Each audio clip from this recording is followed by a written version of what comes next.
बहुत समय पहले पहाड़ों और नदियों के बीच बसा एक छोटा सा गांव था, धरणीपुर। यह गांव अपनी सादगी और मिट्टी के काम के लिए जाना जाता था। उसी गांव में रहती थी एक लड़की नैना, जिसके हाथों में मिट्टी पड़ते ही जैसे उसमें जान आ जाती थी।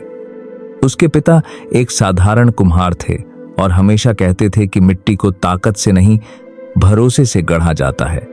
लेकिन एक साल भयानक सूखा पड़ा और उसी सूखे के साथ नैना ने अपने माता पिता को खो दिया। वह अकेली रह गई, पर उसने अपने हाथों से चाक कभी नहीं छोड़ा। हर रात नैना एक दीपक बनाती और उसमें अपनी उम्मीद भर देती। धीरे धीरे उसके बनाए दीपक दूर दूर तक मशहूर हो गए। लोग कहते थे कि इन दीपकों में सिर्फ रोशनी नहीं, बल्कि हौसला जलता है। उसी राज्य में एक बार शरद महोत्सव लगा, जहां कहा जाता था कि जिसकी कला राजा को छू जाए, उसकी किस्मत बदल जाती है। नैना ने भी वहां जाने का फैसला किया और एक अनोखा कलश बनाया, जो देखने वाले के मन के भाव दिखा देता था।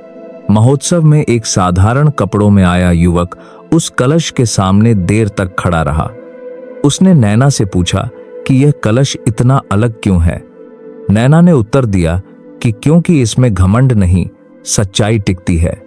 वह युवक कोई और नहीं, केरे पूरे मंत्री पूरे इसकी होती है, बल्कि राज्य का युवराज वीरेंद्र था। वीरेंद्र को नैना की कला और सादगी दोनों भा गईं और वह बार बार गांव आने लगा। बातों बातों में दोनों के दिल जुड़ गए। लेकिन जब यह बात राजमहल तक पहुंची, तो रानी ने साफ कह दिया कि एक कुम्हारिन रानी नहीं बन सकती। रानी ने शर्त रखी कि अगर नैना ऐसा पात्र बना दे जो कभी न टूटे और समय के साथ और मजबूत होता जाए, तभी यह विवाह स्वीकार होगा। सबने इसे नामुमकिन कहा, लेकिन नैना ने हार नहीं मानी।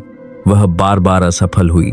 कई पात्र टूटे, कई बिखरे, लेकिन एक रात उसने मिट्टी से कहा कि अगर उसका प्यार सच्चा है तो मिट्टी उसका साथ जरूर दे। उसने नदी की गहराई से मिट्टी निकाली, उसमें अपने आंसू और धैर्य मिलाए और पूरी श्रद्धा से चाक घुमाया। 7वें दिन वह पात्र लेकर दरबार पहुंची। रानी ने उसे जमीन पर पटका, लेकिन वह नहीं टूटा। समय के साथ वह और भी मजबूत होता गया। रानी की आंखें झुक गईं और उन्होंने स्वीकार किया कि राज सिर्फ खून से नहीं, कर्म से मिलता है।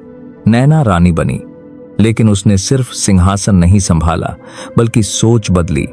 उसने कलाकारों, कुम्हारों और मेहनत करने वालों को सम्मान दिया।